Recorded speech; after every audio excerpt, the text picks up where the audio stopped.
Good morning students. बेटा हम लोगों का जो चैप्टर चल रहा था जर्नल का, उसी को कंटिन्यू करने जा रहे हैं। हम लोगों ने कल जर्नल से रिलेटेड 4 क्वेश्चंस किए थे और आई होप आप सभी को समझ में आ गए होंगे।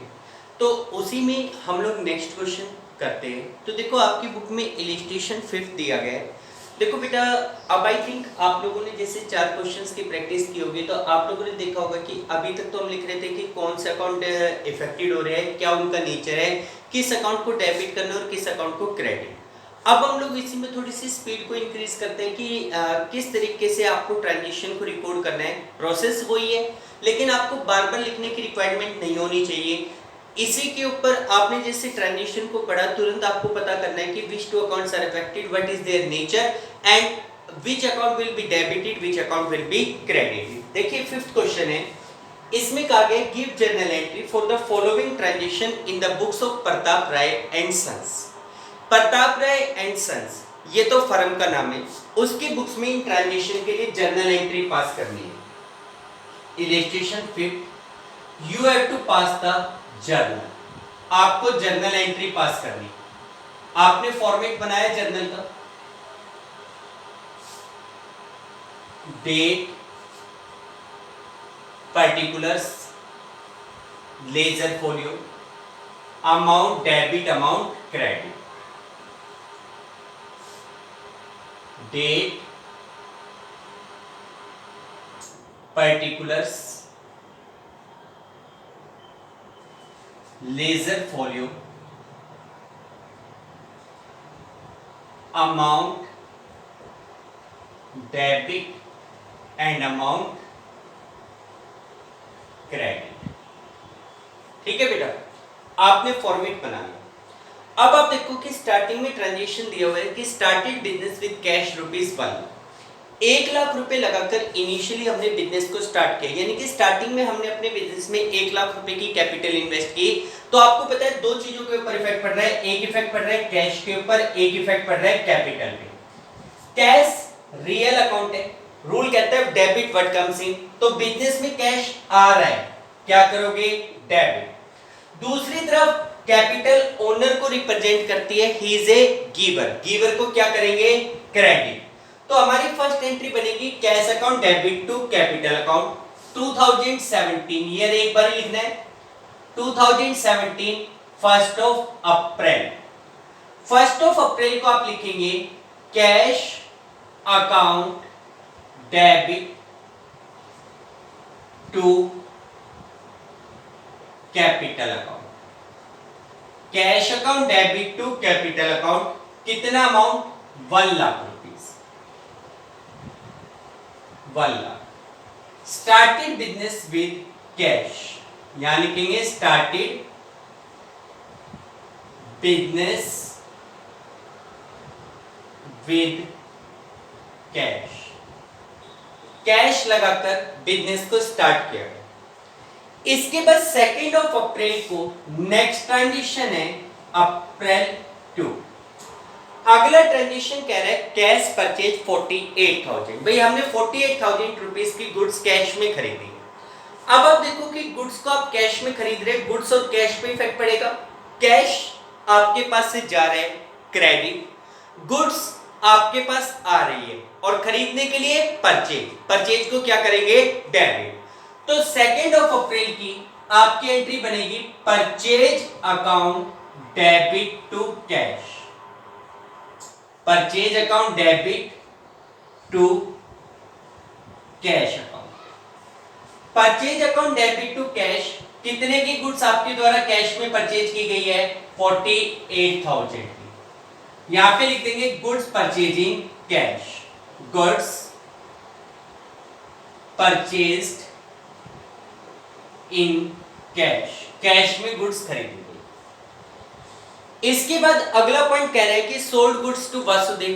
भाई हमने वासुदेव को गुड्स सेल आउट की। पहले तो काम हमारा ये होता है कि कैश ट्रांजेक्शन है, क्रेडिट ट्रांजेक्शन है। तो goods sold to Vasudev, party का नाम दिया हुआ है, कैश वर्ड कहीं पर भी नहीं है। इसका मतलब ये ट्रांजेक्शन कैसे हुआ, क्रेडिट में हुआ। आपने वासुदेव को गुड्स सेल आउट किए, वासुदेव और गुड्स पर इफेक्ट पड़ेगा। वासुदेव एक पर्सनल अकाउंट है, पर्सनल अकाउंट में आप गुड्स वासुदेव को बेच रहे हो तो वो तो गुड्स ले रहा है, इज ए रिसीवर, रिसीवर को क्या करेंगे डेबिट, गुड्स आपके पास से जा रही है क्रेडिट बेचने के लिए सेल्स। तो यहां पे हमारी एंट्री क्या बनेगी 3rd ऑफ अप्रैल को, 3rd ऑफ अप्रैल या अप्रैल 3rd लिख देना, Vasudev debit to sales account, Vasudev debit to sales account कितने का सामान बेचा गया है 10,000 का।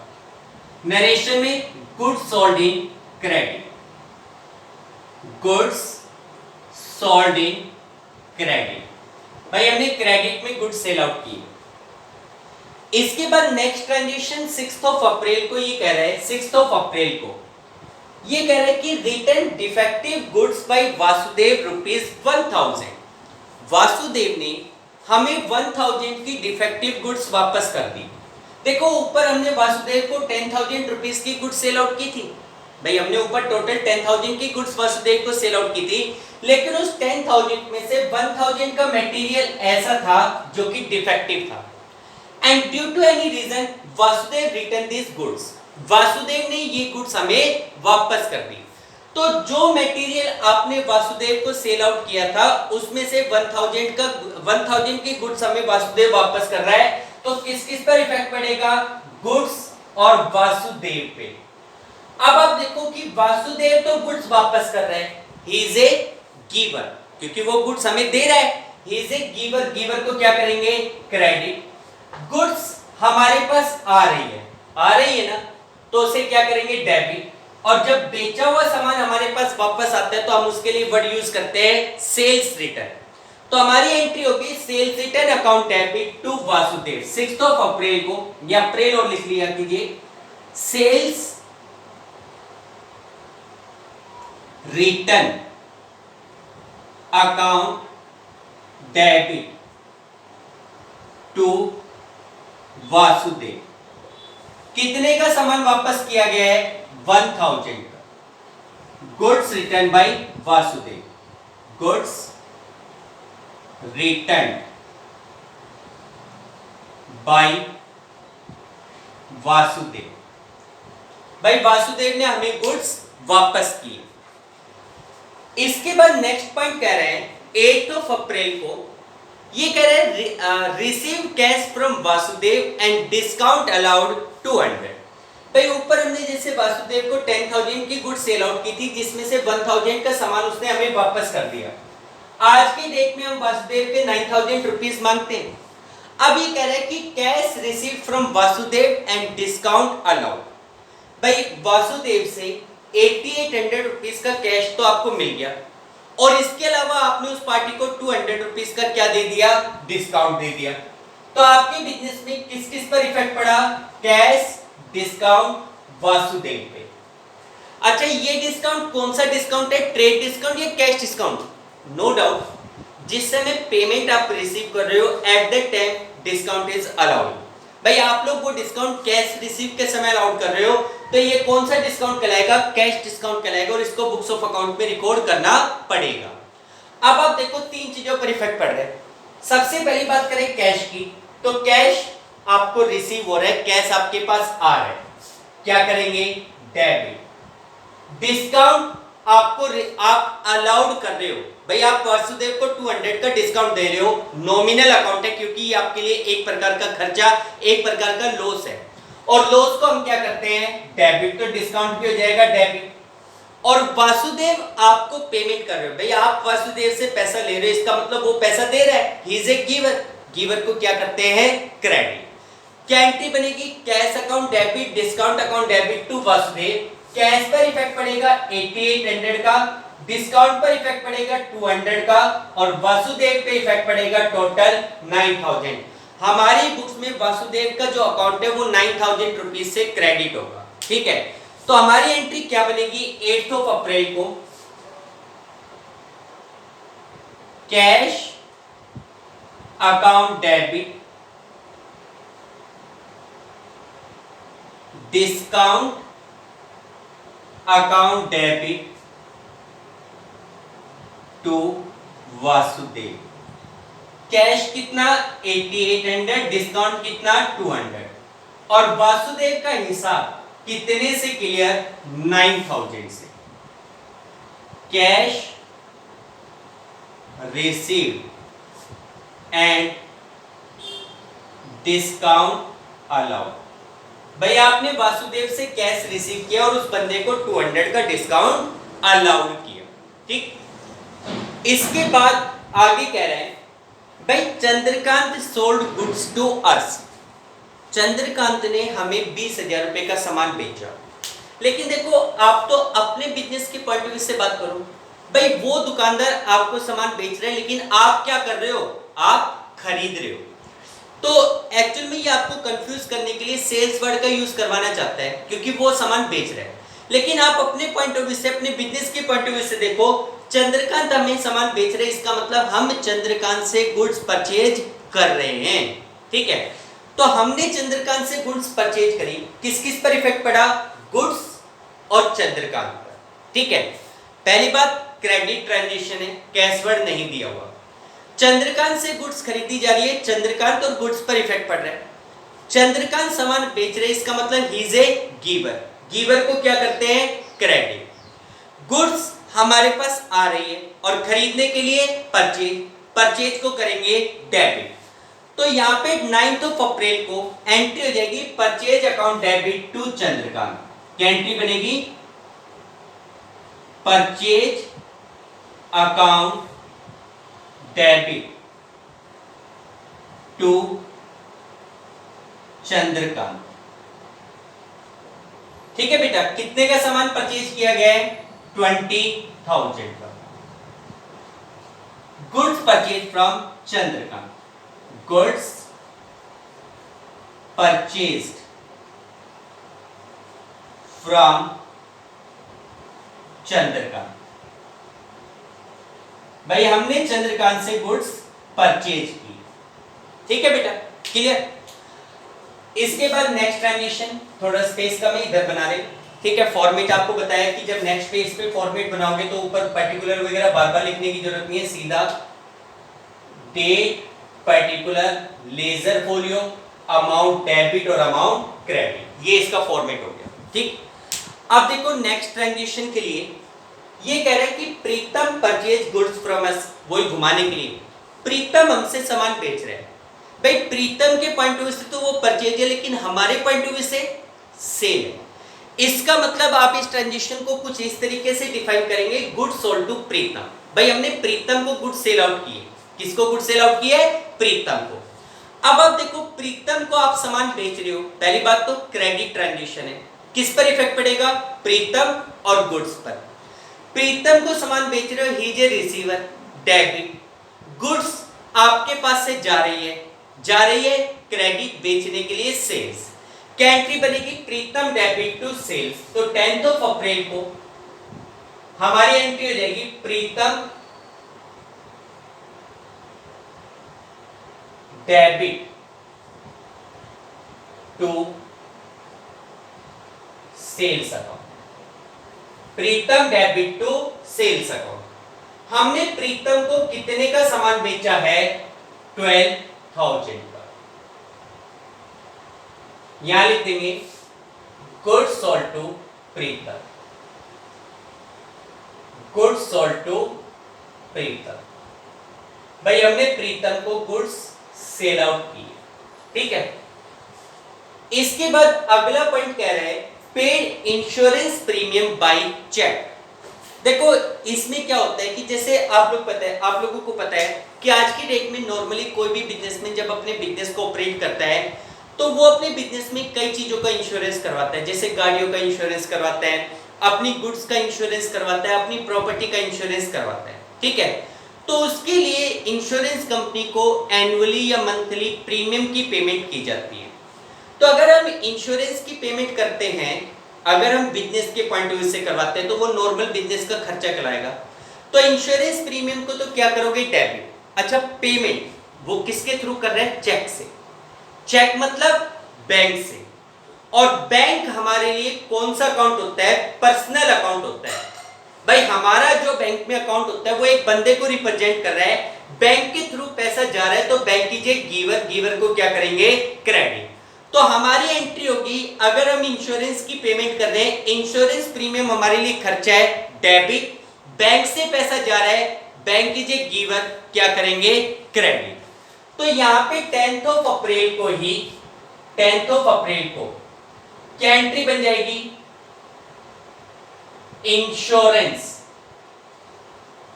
Premium account debit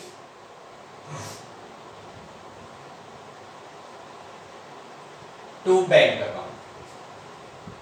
insurance premium हमने कितने का पे किया है, 500 रुपीज का। यहां पे लिखेंगे insurance premium paid by cheque, insurance premium paid by cheque. भाई हमने चेक के थ्रू इंश्योरेंस प्रीमियम की पेमेंट की है, ठीक है बेटा।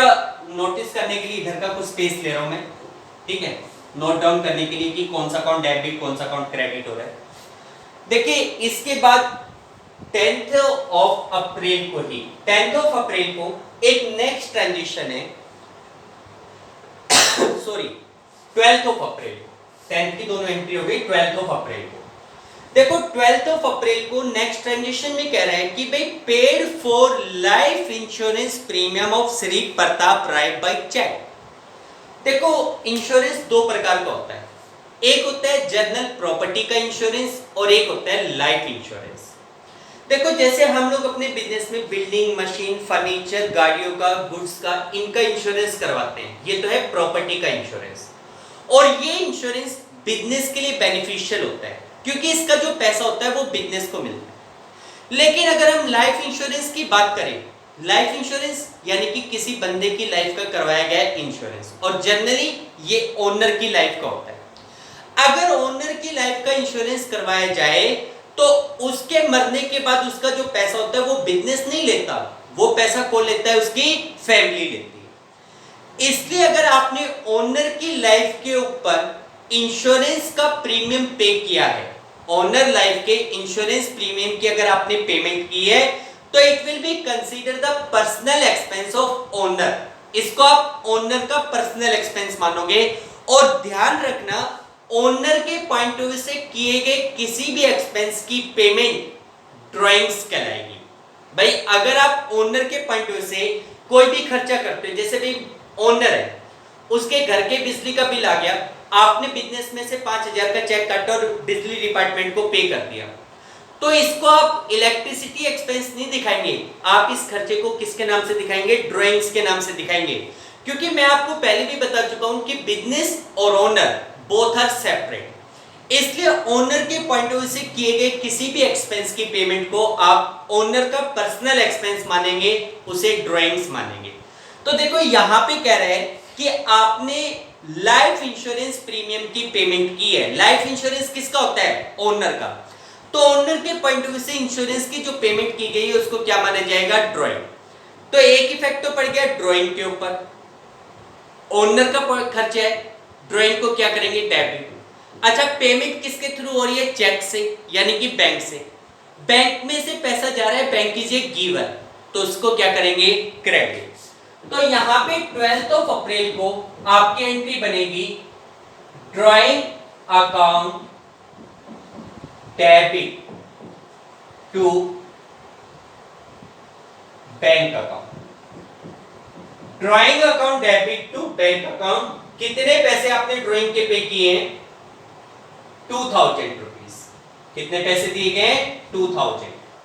तो यहां पे लिखेंगे life insurance premium paid, life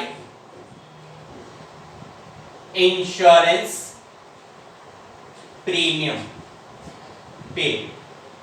भाई हमने लाइफ इंश्योरेंस प्रीमियम के अमाउंट की पेमेंट की, ठीक है। इसके बाद आगे पॉइंट कहता है कि paid cash to Chandrakant and discount allowed by him 220। भाई हमने चंद्रकांत को 13,780 की तो पेमेंट की और उस बंदे से 220 का क्या मिल गया, डिस्काउंट मिल गया। तो देखो पेमेंट करते समय डिस्काउंट मिल रहा है, तो ये कौन सा डिस्काउंट कहलाएगा? कैश डिस्काउंट, और इसको बुक्स में दिखाना पड़ेगा। तो देखो एक इफेक्ट पड़ गया कैश पर, एक इफेक्ट पड़ गया डिस्काउंट पर, और आप पेमेंट किसको कर रहे हो? चंद्रकांत को। तो एक इफेक्ट किस पे पड़ेगा? चंद्रकांत पर। कैश आपके पास से जा रहा है, क्रेडिट। डिस्काउंट आपको मिल रहा है, भाई आप जब पेमेंट कर रहे हो तो उस समय डिस्काउंट आपको मिल रहा है आपके लिए इनकम है, इसको भी क्या करोगे? क्रेडिट। चंद्रकांत को पेमेंट कर रहे हो, ही इज ए रिसीवर, भाई वो पेमेंट आपसे ले रहा है तो ही इज ए रिसीवर, रिसीवर को क्या करेंगे? डेबिट। तो आपकी एंट्री क्या बनेगी? Chandrakant account debit. अच्छा चंद्रकांत पे कितने का इफेक्ट पड़ेगा? 13,780 आपने कैश में पकड़ा दिया, 220 का उस बंदे से डिस्काउंट मिल गया। इसका मतलब हमारी बुक्स में उसका जो अकाउंट है वो टोटल 14,000 रुपीज से डेबिट होगा, उसका जो अकाउंट है वो 14,000 रुपीज रिड्यूस होगा। तो हमारी एंट्री बनेगी Chandrakant account debit to cash to discount. कितनी तारीख को? 15 तारीख को, 15 अप्रैल को। क्या एंट्री बनी?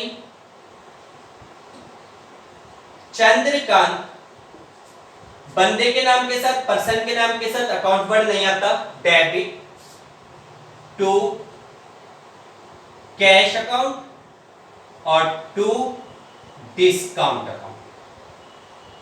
आपने चंद्रकांत को कैश में कितना पैसा दिया? 13,780। डिस्काउंट कितना मिला? 220।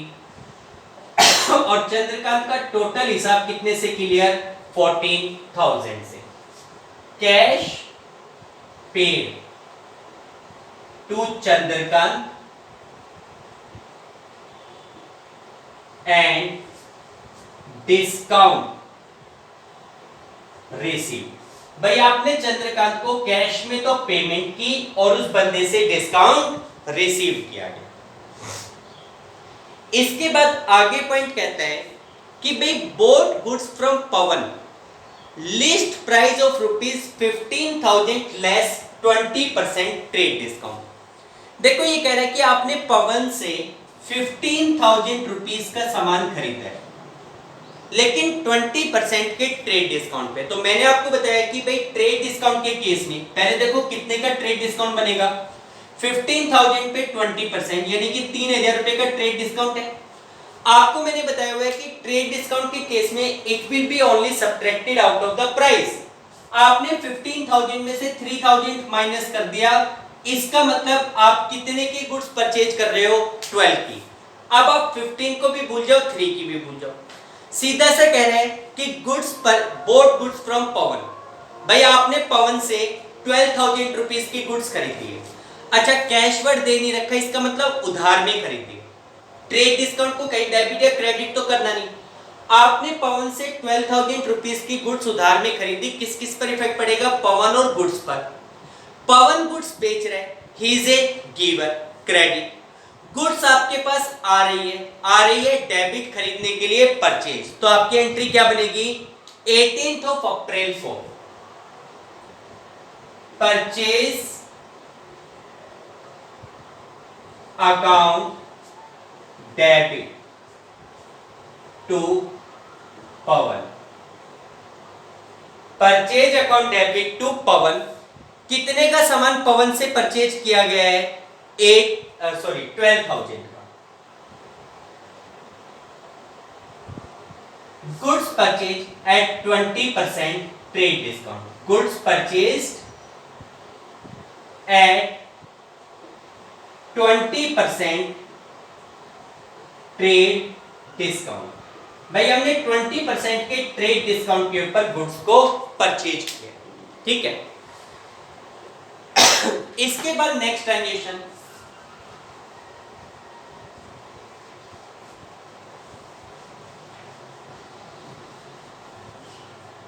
फॉर्मेट दोबारा बना लीजिए बेटा। Date, particulars, ledger folio, amount debit, amount credit. देखो बेटा इसके बाद 22 अप्रैल को ये कह रहा है कि पेड टू पवन ₹8,000। आपने पवन को 8,000 रुपीज की पेमेंट की। तो देखो यहाँ पे आपने जैसे पवन से 12,000 रुपीज का सामान खरीदा था, ठीक है।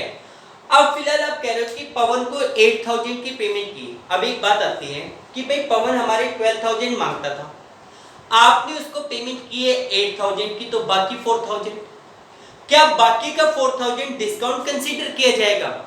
नहीं। देखो पिछले कुछ क्वेश्चंस हमने जब किए थे तो उसमें ऐसे ही पॉइंट आ रहे थे कि बंदा 10000 मांग रहा था, 9000 की पेमेंट कर दी, लेकिन वहां पे वर्ड आता था फुल सेटलमेंट। देखो अगर वर्ड आता है फुल सेटलमेंट, इसका मतलब ये हो गया कि हिसाब क्लियर। हिसाब क्लियर का मतलब भाई अब आगे हम उसको कुछ नहीं देंगे। लेकिन देखो इसमें कहीं पर भी ये नहीं कहा गया कि फुल सेटलमेंट में आपने उसको 8000 दिए। आपने सिंपली ये कहा कि पेड टू पवन 8000। भाई हमने पवन को 8000 की पेमेंट की, इसका मतलब बाकी के जो 4000 रुपए है वो पेंडिंग है, फ्यूचर में कभी दे दिए जाएंगे। तो फिलहाल आप पवन को 8000 की पेमेंट कर रहे हो, बाकी का 4000 डिस्काउंट नहीं कहलाएगा। तो पवन को 8000 की पेमेंट कर रहे हो, किस किस पर इफेक्ट पड़ेगा? पवन और कैश पर। पवन एक रिसीवर है, डेबिट। कैश आपके पास से जा रहा है, क्या करेंगे? क्रेडिट। तो यहां पे 22 ऑफ अप्रैल को डेट आपने लिख दी 22 of April, Pawan debit to cash account.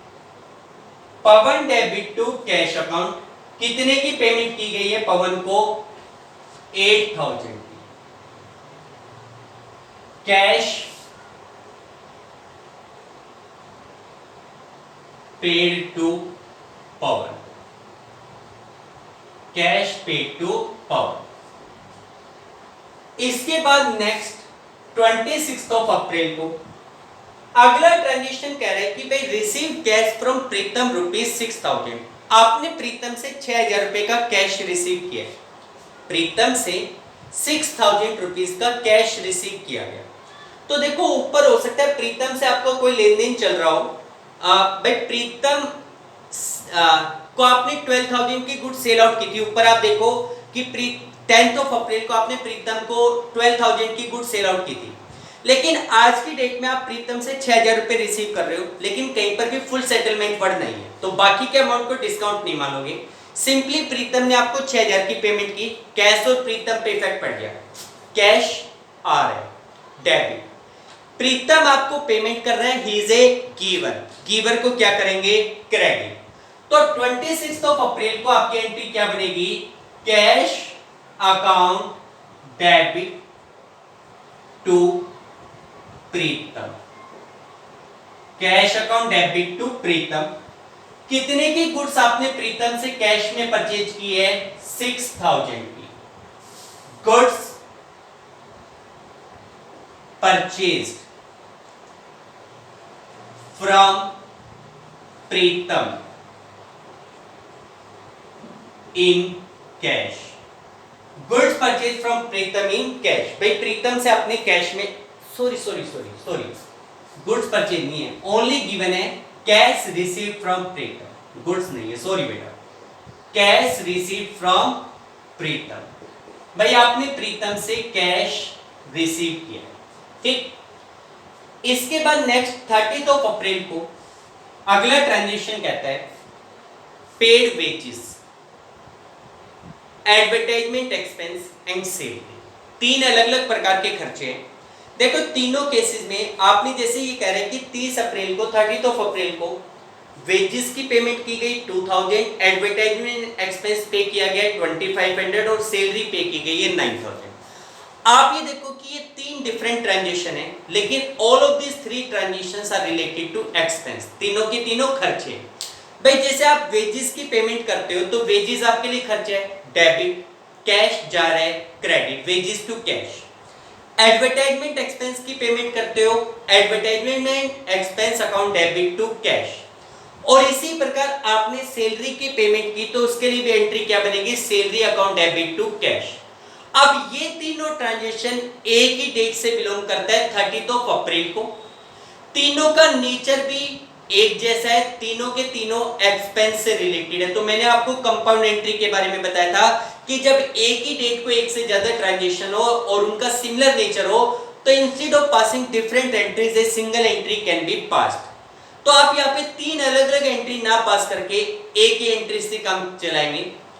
Wages खर्चा है डेबिट, एडवर्टाइजमेंट एक्सपेंस खर्चा है डेबिट, सैलरी एक्सपेंस है डेबिट, और तीनों में कैश जा रहा है, कैश को क्या करेंगे, क्रेडिट। तो 30 अप्रैल को एक ही एंट्री बनाओ, wages account debit,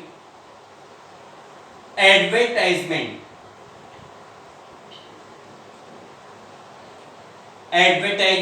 expense account debit. इसी प्रकार आपने सैलरी की पेमेंट की है, salary account debit to cash account, अब आप देखो कि यहां पे अमाउंट कितना है भाई, वेजेस का खर्चा कितने का था, 2000 का, एडवर्टाइजमेंट एक्सपेंस था 2500, सैलरी थी 9000 और टोटल कैश पेमेंट थी 13500। तो यहां पे लिखेंगे एक्सपेंसेस पेड, या फिर नाम लिखना चाहो तो wages advertisement and salary paid, या सीधा लिख दो एक्सपेंसेस पेड। भाई डिफरेंट एक्सपेंसेस की आपने पेमेंट की, ठीक है बेटा। इसके बाद नेक्स्ट 30 अप्रैल को अगला ट्रांजेक्शन है रिसीव्ड इंटरेस्ट, और अगर आप देखो इससे नेक्स्ट ट्रांजेक्शन को भी अगर देख लो 30 अप्रैल को दे रखा है और उसमें भी कह रखा है रिसीव्ड कमीशन। भाई पहली बात आपने रेंट रिसीव किया, तो अगर आप रेंट को रिसीव करते हो तो आपके बिजनेस में दो चीजों पर इफेक्ट पड़ेगा, कैश और रेंट पर। कैश आ रहा है डेबिट, रेंट आपके लिए इनकम है credit, cash account debit to rent. इसी प्रकार 30 अप्रैल को आपने कमीशन को रिसीव किया, तो कैश आ रहा है डेबिट, कमीशन आपके लिए इनकम है क्रेडिट, कैश टू कमीशन। तो दोनों के लिए अलग अलग एंट्री ना बनाकर एक ही एंट्री से काम चला लेंगे, cash account debit to interest to commission. 30 April को क्या एंट्री बनाएंगे, cash account debit to interest account और टू कमीशन अकाउंट, ठीक है। कितने का इंटरेस्ट रिसीव किया गया था बेटा, 500 का, कमीशन रिसीव किया गया था 2000 का, और टोटल कैश आपके पास कितने का आ रहा है, 2500 का। तो यहां पे लिख देंगे इंटरेस्ट एंड कमीशन रिसीव। भाई हमने इंटरेस्ट और कमीशन को क्या किया, रिसीव किया। Interest and commission both are receive. Clear बेटा। तो देखो ये आपके पास एक इलस्ट्रेशन था जर्नल एंट्री से रिलेटेड, आप इस इलस्ट्रेशन को समझिए। अगर कोई डाउट है तो मुझे कॉल कीजिए। एक क्वेश्चन एक्सरसाइज का आपको करना है, क्वेश्चन नंबर 5 एक्सरसाइज का, ठीक है बेटा। Okay, thank you, have a nice day.